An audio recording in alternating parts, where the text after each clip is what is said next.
Buenas tardes a todos, bienvenidos a nuestra charla de salud del día de hoy. Nos acompaña la doctora María del Carmen de la Torre Sánchez. Antes de iniciar con la charla, les pido a todos de favor que mantengan sus micrófonos y sus cámaras en modo de apagado.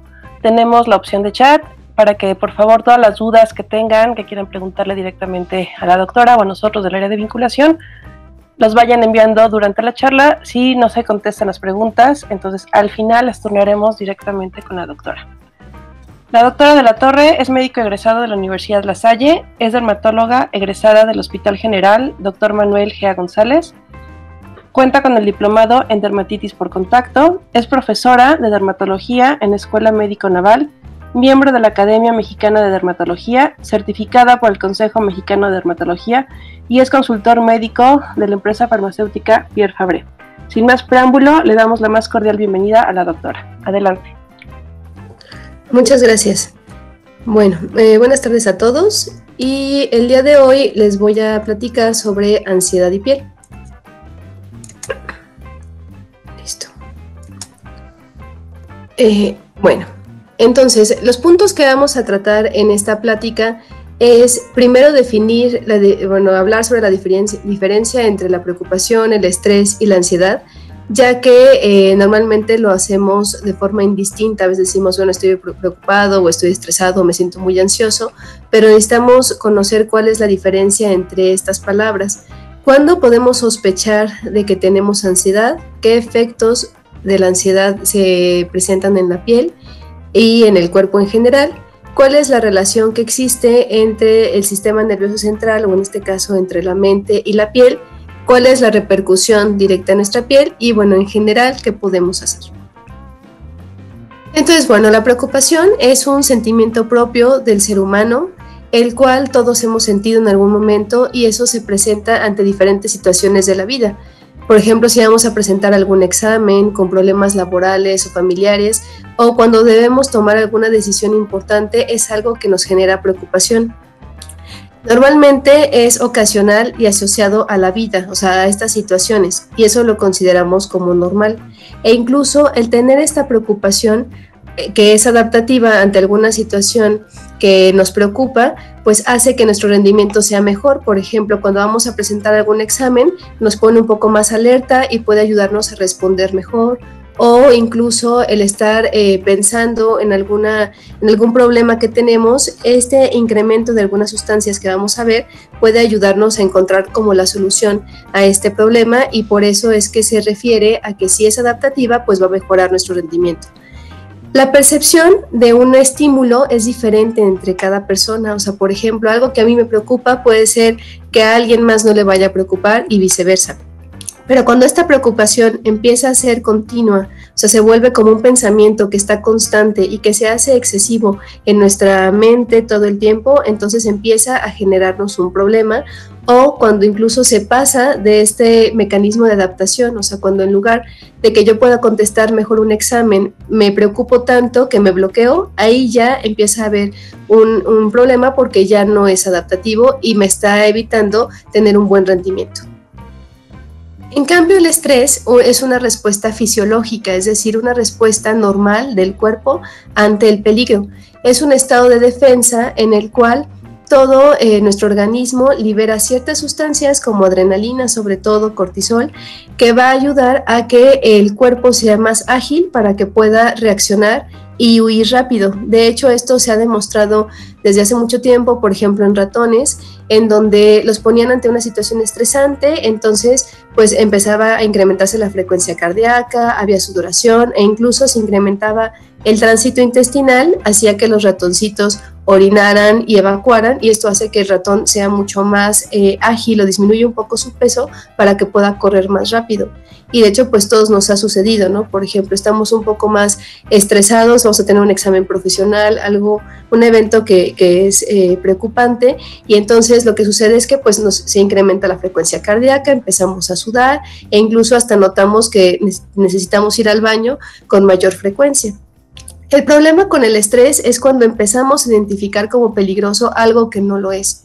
Entonces tenemos esta misma reacción, o sea, tenemos otra vez esta liberación de estas hormonas de adrenalina, de cortisol, de forma muy intensa. O sea, estamos listos para escapar del depredador, como sucedía antes con nuestros antepasados, pero eso no está sucediendo. O sea, estamos en una aula, en una oficina o en una casa, y entonces tenemos toda esta reacción tan severa del organismo, tan fuerte para correr rápido, y no la podemos descargar.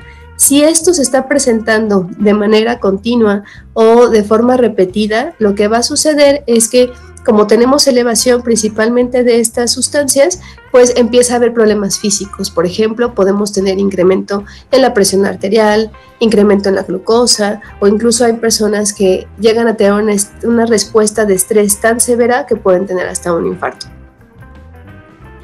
¿Y cuándo se considera ansiedad? Bueno, ansiedad ya es cuando va más allá de una preocupación temporal. O sea, cuando ya tenemos este pensamiento repetitivo, constante, que incluso hasta el estímulo no es tan severo como para que nos genere una preocupación. Y lo más importante es que va a impedir nuestra funcionalidad, es decir, va a impedir que nosotros podamos realizar un examen de forma adecuada, el presentar ante el público o incluso hasta las relaciones interpersonales. Y obviamente, al ser un trastorno, pues va a empeorar con el tiempo si no se detecta y se trata. De hecho, en México es la primera causa de la consulta psiquiátrica, y en general existen 3 trastornos de ansiedad. Uno es el trastorno de ansiedad generalizada, otro es el trastorno de angustia o las crisis de angustia, en donde ahí la diferencia es que puede ser una persona que ya padezca ansiedad, que ya se le diagnosticó, y la crisis de angustia se presenta por periodos breves en donde hay pues incremento de la frecuencia cardíaca, muchísima desesperación, ganas de huir, y esto se presenta con una duración menor a 1 hora. Y la fobia social, en la que entra, por ejemplo, la incapacidad de hablar ante el público o de estar en lugares abiertos. Y bueno, aparte hay una serie de trastornos derivados en donde ya hay como fobias específicas, pero las más importantes son estas 3. Para que podamos sospechar de ansiedad necesitamos 2 puntos. Uno, las manifestaciones somáticas, y la otra es que tengamos la parte afectiva, es decir, la parte en el pensamiento.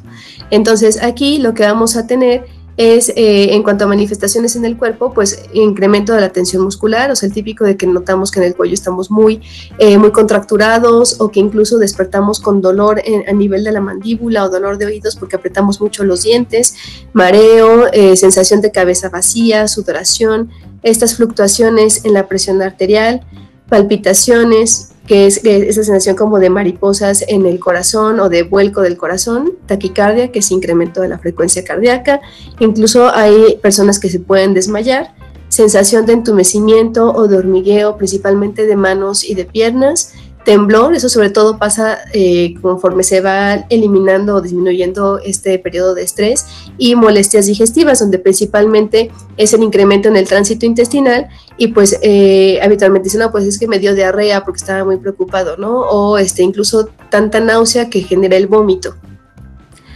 Los síntomas afectivos, pues sobre todo es lo que está a nivel cognitivo, a nivel emocional. Entonces, ahí podemos tener una preocupación excesiva y desproporcionada, o sea, ante un estímulo que tal vez no es algo que realmente genere preocupación, miedos irracionales que va de la mano de las ideas catastróficas, por ejemplo, el decir es que el mundo se va a acabar, o incluso pensar es que voy a quedar sin trabajo y ni siquiera hay alguna razón real como para pensar que eso va a suceder. Nerviosismo, obviamente intranquilidad. Algunas personas, sobre todo si se acompaña de crisis de angustia, van a tener esto que se conoce como sensación de muerte inminente, temor a perder la razón y el control, y sobre todo el deseo de huir, y obviamente pues va de la mano de esto que les comentaba, de que pues nuestro cuerpo se prepara justo para eso, o sea, para correr rápido y que estemos ante una situación a salvo. Y lo que va a suceder es que estos síntomas afectivos van a dificultar la concentración, y si no estamos bien concentrados y atentos, pues no vamos a poder aprender, la memoria va a estar disminuida y también se pierde la capacidad de realizar asociaciones. Entonces, la ansiedad es la culminación de estas dos combinaciones, de la preocupación que se encuentra en la cabeza y del estrés que se encuentra en nuestro cuerpo. Entonces, nosotros estamos preparados para correr del depredador, pero la diferencia es que estamos, por ejemplo, en una oficina y tal vez pensamos que nada más porque nos vio feo nuestro jefe, ya empezamos a pensar que nos van a correr, que vamos a perder el trabajo. Entonces, nuestro cuerpo empieza a liberar todas estas sustancias. Y lo que sucede es que estamos sudando, se incrementa la frecuencia cardíaca, entonces ahí es donde puede haber problemas. ¿Cuáles son los factores detonantes de una preocupación y ya en casos más extremos de un trastorno de ansiedad? Pues la incertidumbre, o sea, el no saber qué va a pasar, la exigencia de cambio, la falta de información de algún punto en particular, el que nos sintamos indefensos, el no tener experiencia con al manejar una situación en particular y cuando nos sentimos tanto amenazados o en peligro. Y bueno, de hecho todos ahorita estamos ante una situación que nos genera preocupación y, como les decía, en algunos casos ansiedad, ante, por ejemplo, esta pandemia que estamos viviendo de COVID-19, ya que, bueno, para empezar estamos aislados socialmente y eso repercute muchísimo como seres humanos. Todos tenemos miedo a contagiarnos, no conocemos bien qué es lo que está sucediendo con este virus. Obviamente las personas que ya han tenido alguna pérdida, ya sea del trabajo o sobre todo quien ha perdido un familiar. Y bueno, esto de la nueva normalidad, pues realmente a todos nos preocupa porque no sabemos qué va a suceder.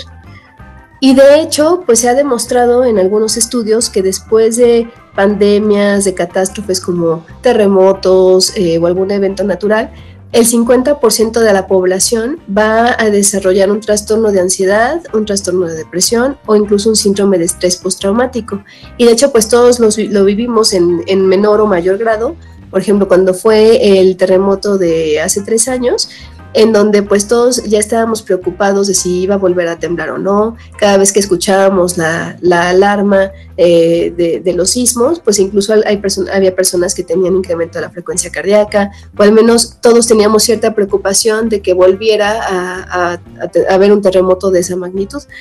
Y obviamente las personas que ya padecían algún trastorno previo, sobre todo personas que ya se conocían con ansiedad, pues lo más frecuente es que se exacerben los síntomas, que hay un empeoramiento de la enfermedad. Entonces, ¿qué sucede en general en nuestro organismo con los efectos del estrés? O sobre todo, aquí lo menciono más de estrés porque acuérdense que es la parte del organismo propio en donde vamos a tener una respuesta en nuestro cuerpo. Y obviamente de la ansiedad. Pues hay 2 efectos, tanto efectos directos como efectos indirectos.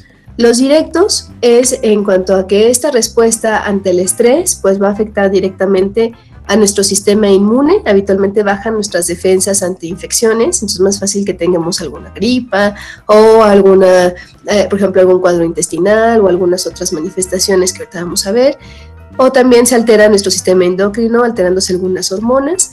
Y de forma indirecta, pues generalmente el que estemos muy preocupados por algo nos lleva a malos hábitos. Por ejemplo, estamos tan preocupados que nos da insomnio, no podemos dormir, y también el estar con poco descanso, pues también genera una repercusión en nuestro organismo. O a veces estamos tan ansiosos que hay personas que dejan de comer o al contrario empezamos a comer más y obviamente pues eso puede llevar a que se incremente la glucosa y tener algún otro trastorno. Y en cuanto a la piel, que para eso, bueno, las enfermedades de la piel nosotros las conocemos como dermatosis y obviamente lo que puede pasar cuando tenemos ansiedad es que inicie, o sea, sea el detonante de una enfermedad que ya estaba en nuestros genes ahí guardada, pero a veces un evento estresante muy severo puede hacer que ya se manifieste como tal la enfermedad o que en quien ya tiene una enfermedad de la piel conocida, pues se exacerben las manifestaciones. De hecho, hay estudios en donde evaluaron qué sucedía con estudiantes en periodo de estrés y midieron si la piel era más permeable o no y encontraron que la piel tenía una mayor permeabilidad con un incremento en la liberación o la eliminación del agua a través de la piel. Y esto hacía que la piel se secara e incluso era un periodo de mayor vulnerabilidad cutánea, en donde era más fácil que algunas enfermedades que ya tenían pues empeoraran. Y de hecho la ansiedad ya se ha demostrado en distintos estudios que incrementa unas sustancias que tenemos en el organismo que son inflamatorias y que se conocen como citocinas, que es como algunas sustancias que dan la comunicación entre las células, esas son las citocinas. Entonces, por ejemplo, hubo un estudio muy interesante de 85 personas en donde les pedían que pensaran durante 10 minutos en lo que más les preocupaba en la vida. Y les midieron estas sustancias inflamatorias en la sangre y se dieron cuenta que estaban muy incrementadas. Después les pidieron durante 10 minutos que se relajaran y los llevaron les hicieron ejercicios de relajación, y lo que observaron es que estas citocinas volvían a disminuir. También han encontrado que hay disminución en esta inmunidad, o sea, en las células inmunológicas, y por lo tanto una disminución de la defensa ante infecciones, incremento de la adrenalina y el incremento en el cortisol. De hecho, el cortisol se conoce como la hormona del estrés. Y el cortisol, que es la sustancia que nosotros liberamos diario, generalmente tenemos un pico alrededor de las 8 de la mañana y es lo que nos mantiene alertas durante el día.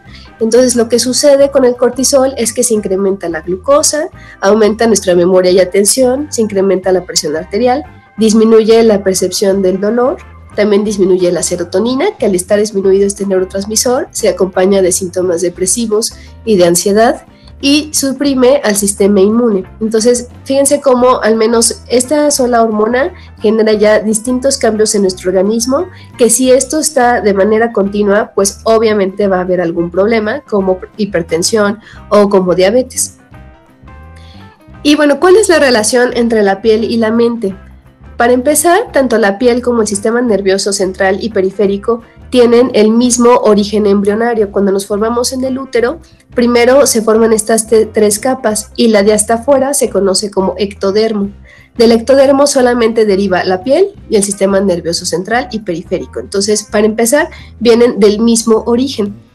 Y además, la piel es el órgano que está más inervado, es decir, que tiene una gran cantidad de terminaciones nerviosas y es capaz de captar, procesar y transmitir las emociones de distinta forma.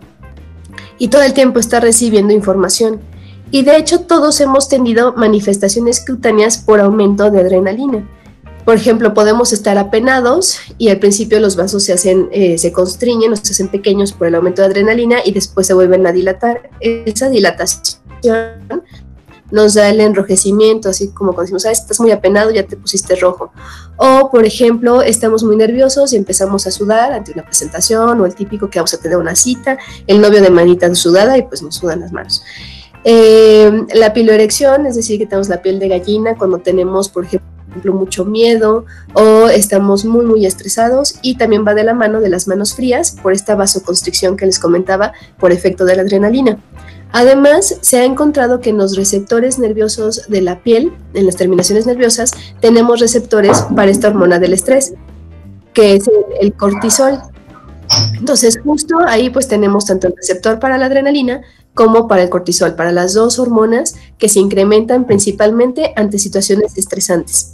Obviamente la piel pues es un sitio de canalización de estados psicológicos, o sea, no solamente de ansiedad y depresión, sino de otras enfermedades como el trastorno obsesivo compulsivo, trastornos delirantes y otras enfermedades.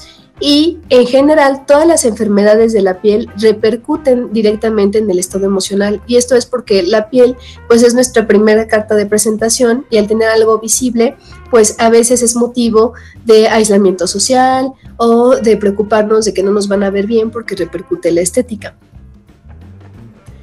De hecho, se ha demostrado que los pacientes con enfermedades de la piel, el 20% de estos pacientes tienen alteraciones psiquiátricas en un 20% más que la población general. Y las alteraciones psiquiátricas que están relacionadas son principalmente ansiedad, depresión, algunas fobias específicas y sobre todo aislamiento social. Y algo que han determinado en la psicodermatología es algo que se conoce como el modelo de vulnerabilidad. Esto se refiere a que todas las personas en diferentes etapas de nuestra vida tenemos distinta vulnerabilidad dependiendo las situaciones que estamos viviendo. Entonces, por ejemplo, si es un momento de nuestra vida en el que tenemos una vulnerabilidad alta, se requiere un estrés muy bajito, algo muy insignificante o una preocupación muy, muy pequeña para que se pueda manifestar un trastorno psicocutáneo. Y de hecho, esta vulnerabilidad es específica para cada trastorno en particular, o sea, ya sea para presentar un trastorno específico en nuestra piel o a nivel neurológico. O sea, esto es principalmente porque nuestros genes ya está determinado qué enfermedades vamos a tener a lo largo de la vida, y hay muchas cosas que están ahí guardadas y que puede ser que no se prendan, pero si estamos en un momento con una preocupación exagerada y con mucho estrés, puede ser justo ese detonante o esa vulnerabilidad para que se prenda esa enfermedad en particular.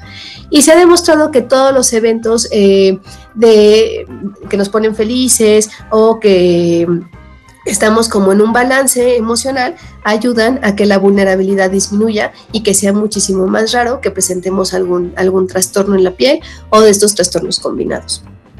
Y ahora sí vamos a pasar como tal a la ansiedad y cuáles son las repercusiones en la piel.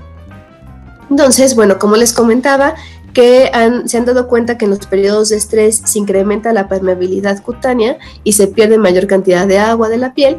Entonces, la manifestación es que vamos a tener la piel más seca, y esto se va a manifestar con una piel opaca. Si la tocamos puede estar áspera y obviamente va a estar pálida por la vasoconstricción secundaria a la adrenalina. Entonces, esto pues a muchos nos ha sucedido, sobre todo cuando es un evento largo de estrés. Otro punto son los famosos barritos o las espinillas, que esto se da porque a nivel de la glándula sebácea, que es esta, que es la que se encarga de producir el sebo que humecta nuestra piel, aquí tenemos receptores para cortisol. Pues cuando se incrementa el cortisol, se incrementa el tamaño de esta glándula sebácea y se produce mayor cantidad de sebo. Entonces a todos nos ha sucedido que nos sale el grano justo antes de la cita, o la típica novia que ya se va a casar y que le sale el granito antes de la boda, o no pasa, por ejemplo, en las personas que ya padecen acné como tal, pues que tengan un brote de acné. De hecho, en un estudio que hicieron de 3.775 pacientes de 18 y 19 años, el 21% relacionaba sus brotes de acné con periodos de estrés. Y algo que puede también suceder es que, por ejemplo, sobre todo en mujeres, está descrito un fenómeno que se llama acné escoriado de las jóvenes, y esto es que no solamente se quiere eliminar el granito, sino que lo rascan tanto y lo están manipulando de tal manera que empiezan a quedar marcas en la piel y generan, pues ya hace que se vuelva muchísimo más visible. Otra repercusión es la urticaria psicógena. La urticaria es normalmente una manifestación en donde tenemos ronchas. Las ronchas se ven de color rojo, si las tocamos van a estar calientes, pueden ser pequeñas o grandes. Cuando las presionamos van a blanquear y al soltarlas van a ponerse otra vez rojitas, y las ronchas se quitan normalmente en un periodo de 24 horas. Entonces han observado que en pacientes con urticarias de más de 6 semanas de evolución hay disminución de la serotonina, y esto se relaciona que también tienen mayor trastorno de ansiedad. Entonces va de la mano tanto la ansiedad como las urticarias, porque justo en la célula que libera la histamina y que ocasiona la urticaria tenemos también liberación de serotonina. Y de hecho esta urticaria psicógena o adrenérgica, a veces lo que se puede observar es que alrededor de esta roncha tenemos un halo blanco por esta vasoconstricción secundaria a la adrenalina. Y de hecho estas son las urticarias en las que las personas, por ejemplo, lo presentan justo cuando van a exponer o cuando tienen una preocupación muy severa, sobre todo a nivel del cuello, a nivel de la cara o a nivel del pecho, empiezan a tener estas ronchas. Otra manifestación es la caída del pelo. Normalmente todos perdemos 100 cabellos al día, y eso es normal para que pueda salir el pelo nuevo. Sin embargo, cuando tenemos periodos de estrés físico o preocupación, lo que sucede es que 3 a 4 meses después de ese evento estresante, por ejemplo, después de una cirugía, después de una enfermedad, por ejemplo, ahorita que ya llevamos 3 meses de confinamiento, puede ser que a partir de ahorita en adelante ya empecemos a notar que el cabello se nos empieza a caer con mayor intensidad. Entonces se da algo que se conoce como efluvio telógeno. Efluvio significa caída abrupta y telógeno es la fase de reposo del pelo. Entonces empezamos a notar que se nos caen más de 100 cabellos al día, sobre todo al bañarnos o al peinarnos, y es algo que genera mucha preocupación porque pensamos que nos vamos a quedar calvos. Sin embargo, esto no es así porque no se pierde más del 50% del pelo que tenemos en la piel cabelluda. Pero esto es muy aparatoso y bueno, la ventaja es que solito se recupera y bueno, a veces damos algunos tratamientos para que mejore, pero es algo que seguramente muchos ya nos está pasando. Otra es la caspa, que bueno, dermatológicamente lo conocemos como dermatitis seborreica, ya sea en la piel cabelluda o en la cara. En la cara se puede presentar en los surcos que van de la nariz a los labios, que se llaman surcos nasogenianos, en el entrecejo, en las cejas, atrás de las orejas, y se manifiesta con estas áreas rojas, con una escama fina, que se acompañan de comezón ligera. Y esto principalmente se da porque tenemos una levadura como parte de la flora normal en nuestro organismo, pero cuando hay incremento del estrés, lo que se observa es que esto se incrementa muchísimo, tanto a nivel de la piel cabelluda como a nivel de la cara. Otra manifestación pues es la reactivación de infecciones de herpes o de varicela zoster. Estos dos virus pertenecen a la misma familia, son la familia de herpes virus. Y aquí están los típicos fogazos en donde tenemos estos granitos con agua que les llamamos vesículas sobre un fondo rojo. De hecho se le conoce como rocío sobre pétalos de rosa y se juntan como en un grupito, entonces pues lo podemos tener en el labio, que es lo más frecuente, o en personas que ya padecieron varicela en infancia. Cuando vuelven a tener contacto con el virus varicela zoster, lo que sucede es que este virus tiende a quedarse en los ganglios que nos dan sensibilidad al cuerpo, y cuando se prende pues nos da en solo una parte, o sea es unilateral en solo una parte del cuerpo, pues nos da esta como línea que está llena de estas vesículas que les comentaba, y esto es pues la famosa culebrilla que es sobre todo más frecuente en personas mayores de 60 años, pero lo podemos ver a cualquier edad. Y esto es porque obviamente nuestras defensas, como les comentaba al inicio, disminuyen, y entonces es más fácil que pues se reactive alguna infección, y de las infecciones que se reactivan son estas.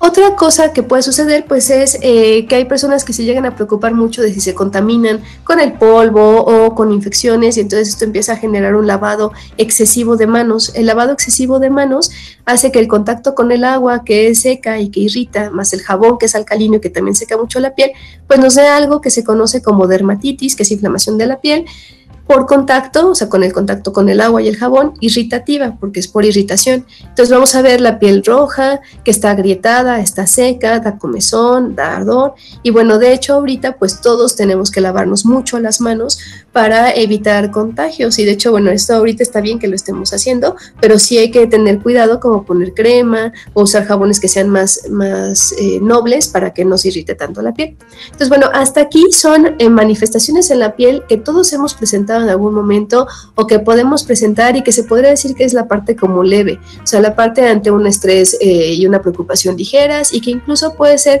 que no sea directo a un trastorno de ansiedad. Ahorita vamos a pasar a repercusiones un poco más severas y vamos a finalizar con los trastornos que son directos de la psicodermatología, donde hay una relación muy fuerte entre la mente y la piel.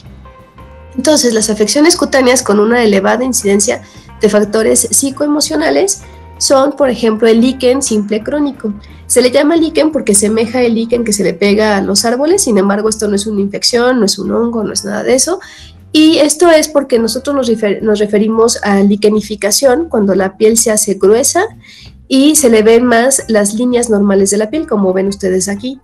Entonces, el líquen simple crónico es la enfermedad de la piel más relacionada con la ansiedad, y esto es secundario al rascado. Cuando nos rascamos, se libera una sustancia que es la histamina, como la que se libera en las ronchas de la urticaria, y la histamina da mucha comezón. Entonces, al rascarnos, da más comezón, por tener comezón nos rascamos más, y lo que sucede es que nuestra piel responde para protegerse engrosándose. Entonces, aquí también ustedes ven cómo está la piel más gruesa, y es mucho más notorio las líneas de la piel. Otra es el prurito psicógeno. Prurito es la forma médica de llamarle a la comezón, y psicógeno se refiere a cuando no encontramos una causa orgánica, es decir, que no hay un problema del hígado, ni del riñón, ni una enfermedad propia de la piel que cause comezón. O sea, no hay nada que justifique la comezón, y sin embargo la persona lo presenta. Y esto está relacionado con sustancias neurológicas que generan comezón, como la sustancia P y otras sustancias que hace que nuestra piel empiece a sentir esa sensación incómoda que induce al rascado. Y obviamente el prurito psicógeno pues puede generar de forma secundaria un líquen simple crónico si la persona se está rascando mucho. Otra cosa más severa son las escoriaciones neuróticas. Esto está fuertemente relacionado con trastorno depresivo mayor y con trastorno de ansiedad generalizada. Se asocia a personalidades perfeccionistas, y aquí lo que sucede es que las personas se hacen escoriaciones son autoinfligidas, generalmente las hacen con las uñas y obviamente son en sitios que son accesibles. Obviamente al rascarnos, como les comentaba, se va a acompañar de una comezón intensa y esto es más frecuente en la noche. Esto es porque en la noche la piel sí pierde mayor cantidad de agua, o sea, la piel es más seca en todos en la noche, y porque además en la noche pues ya no estamos haciendo actividades y entonces toda nuestra atención pues se centra a la piel, y sobre todo si en la noche empezamos a preocuparnos más por algo, pues por eso es que en la noche es mucho más frecuente.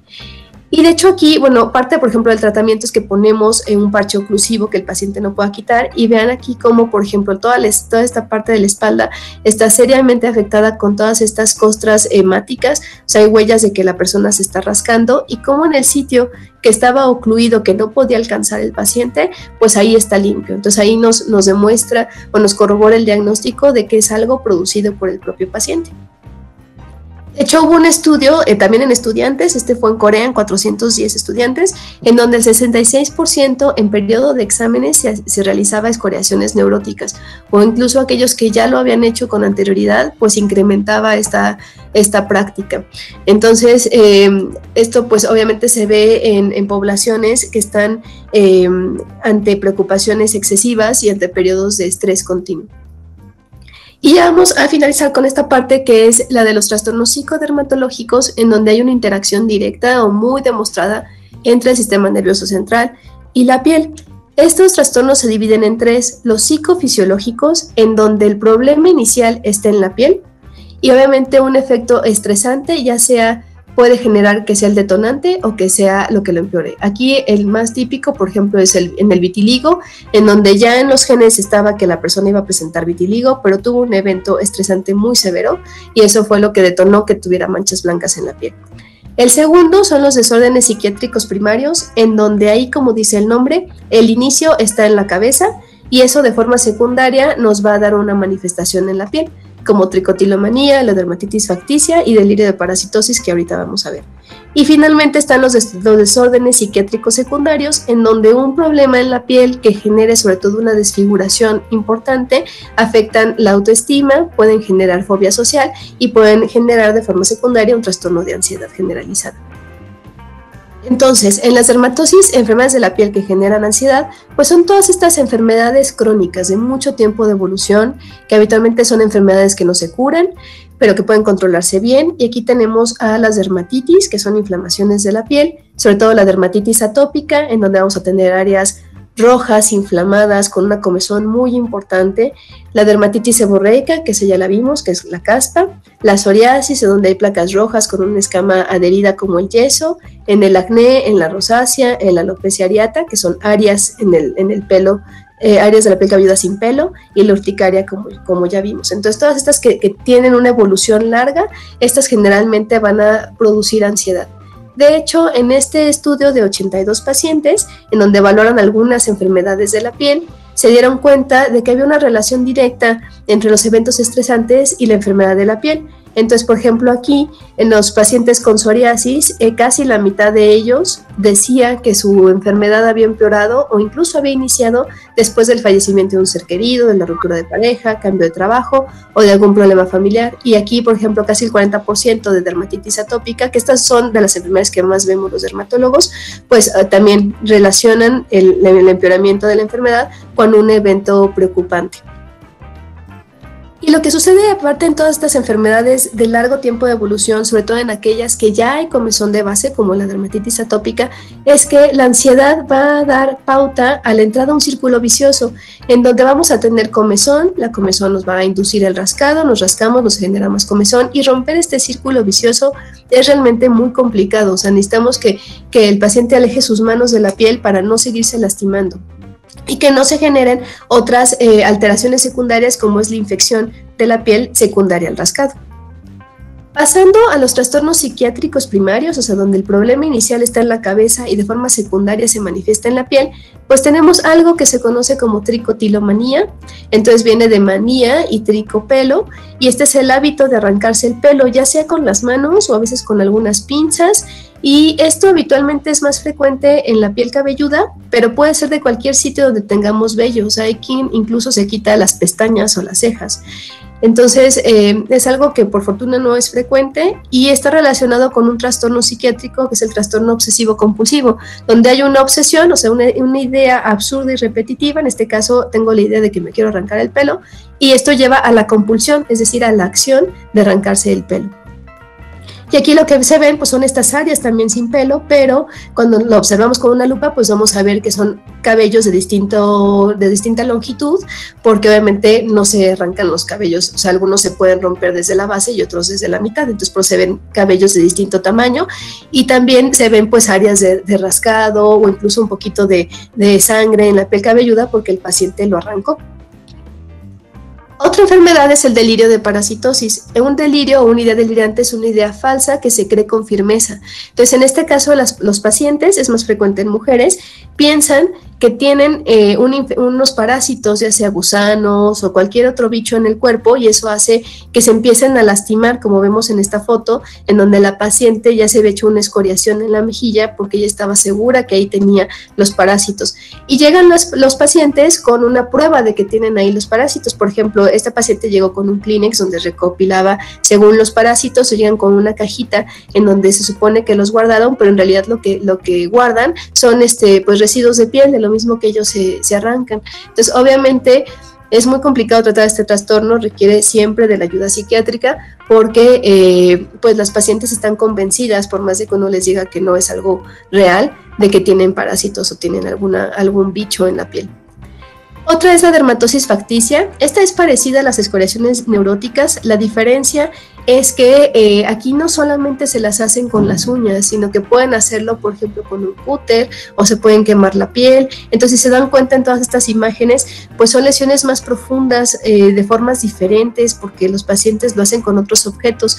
Y aquí la diferencia es que no solamente es por ansiedad, sino que son personas habitualmente con trastorno de personalidad limítrofe, en donde buscan una ganancia secundaria, o sea, por ejemplo, el que no los deje la pareja, el que no pierdan un trabajo, u otras situaciones particulares en donde hace que se lastimen la piel de forma muy severa para que tengan una ganancia secundaria.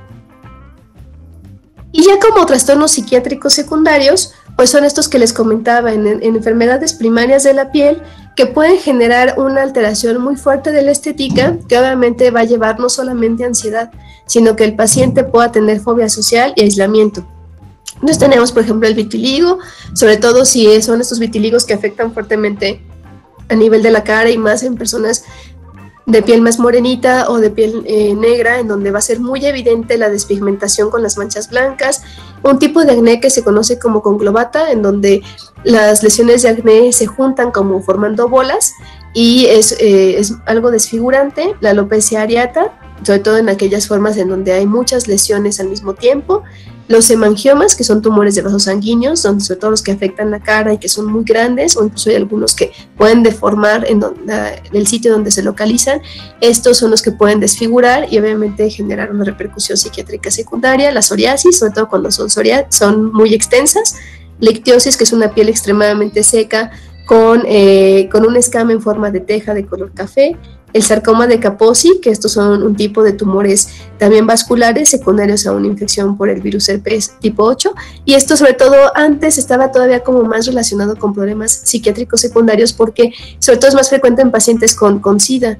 Entonces, sobre todo cuando empezó desde el 85, antes del 2000, que todavía el SIDA había mucha estigmatización con los pacientes, pues sobre todo esto les generaba muchísima ansiedad porque era la manifestación más visible que presentaban los pacientes, y esto era forma de que se aislaran.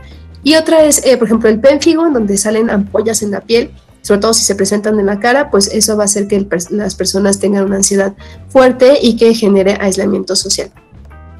Entonces, bueno, ¿qué podemos hacer ante esto? Pues primero, detectar qué es lo que origina, en caso de formas leves, una preocupación, o sobre todo ya en un trastorno de ansiedad diagnosticado, qué es lo que está generándola. Modificar los pensamientos, o sea, tratar de analizar si realmente el estímulo que genera preocupación lo es o no. Y obviamente siempre ayuda pues platicarlo pues primero con los familiares más cercanos.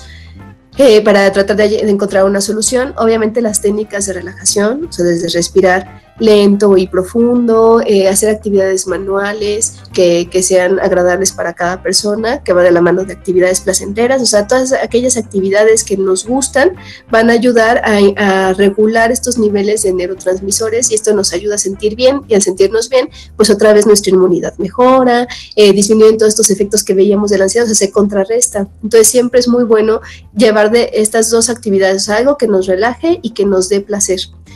Identificar si esta preocupación nos está interfiriendo con nuestra funcionalidad. Entonces, si ya vemos que esta preocupación se empieza a volver excesiva, continua, que incluso tenemos ya manifestaciones de estrés fisiológico, o sea, que nos sudan las manos, que tenemos incremento de la frecuencia cardíaca, que nos falta el aire, que sentimos que nos va a desmayar. Si ya vemos que no podemos ir a presentar un examen, acudir a una entrevista y hacerlo de forma adecuada, ahí definitivamente necesitamos buscar ayuda.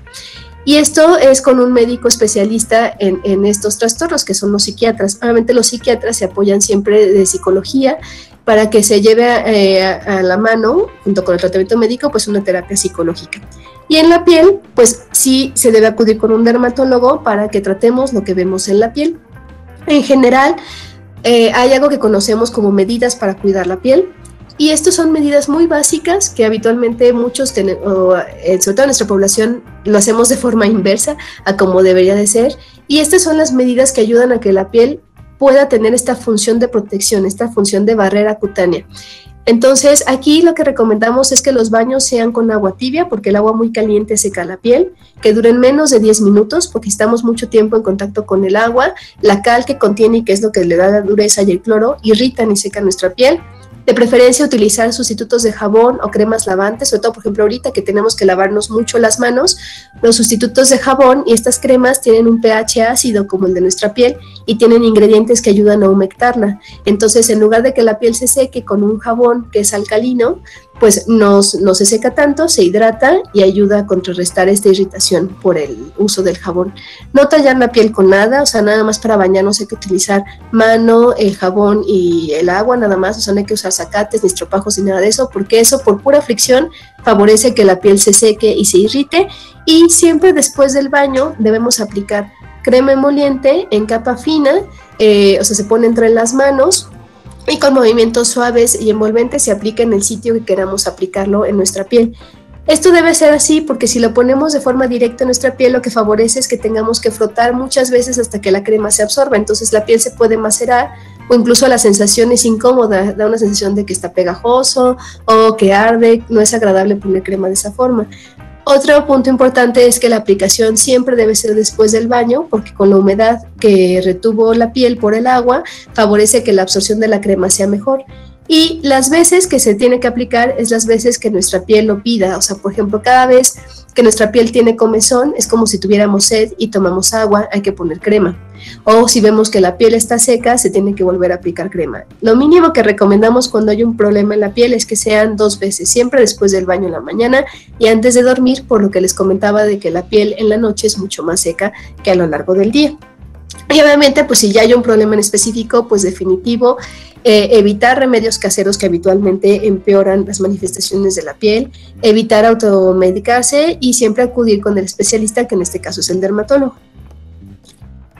Y bueno, nada, para finalizar les dejo algunas frases en donde, si bien, por ejemplo, Cicerón decía que la cara es el espejo del alma, el doctor Amado Saúl, que fue un dermatólogo muy importante para la dermatología mexicana, decía que la piel es un espejo del alma, o sea, en la piel podemos observar qué es lo que está pasando en el interior. Y bueno, Alfonso Reyes decía que la piel es superficie, o sea, es lo que está hasta afuera, pero es expresión de profundidad. Y finalmente, pues nada más misterioso que la piel.